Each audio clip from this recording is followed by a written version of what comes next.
অনেক সময় স্ত্রীদেরকে আপনি এত শাসন করতে চান যে তার হাড় ভেঙে হলেও তাকে আপনি লাইনে আনবেন, পারবেন না। সবচেয়ে বড় কথা হচ্ছে হাসি মুখে কথা বলা, নম্রতার স্বরে কথা বলা, তারপরে নমনীয় আচরণ করা। আপনি যত কর্কশ হবেন, কঠোর হবেন, মানুষ তত বিগড়ে যাবে। যারা বিগড়ে যায় তাদেরকে আপনি সহজে এভাবে লাইনে আনতে পারবেন না। বরং ভালোবেসে মানুষকে কোমল কথা বলে, হৃদ্যতার আচরণ দিয়ে, মানুষকে কাছে টেনে যতটা না বসে আনা যায়, যতটা না কাজ আদায় করা যায়, শাসন করে এতটা কাজ আদায় করা যায় না। মানুষ বড় আক্রমণাত্মক এখন। আপনি শাসন করতে যাবেন, আপনাকেও শাসন করে ছাড়বে, মানবে না।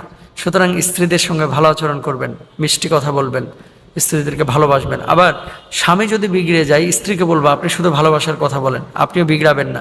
যে কোনো একজন একটু কোমল হন না, দেখেন আল্লাহ তাআলা পরিবারটাকে শান্তিতে ভরপুর করে দেবেন, রহম দিবেন, বরকত দিবেন। রাগ যদি আপনার উঠে যায়, দাঁড়ানো থাকলে বসে যাবেন।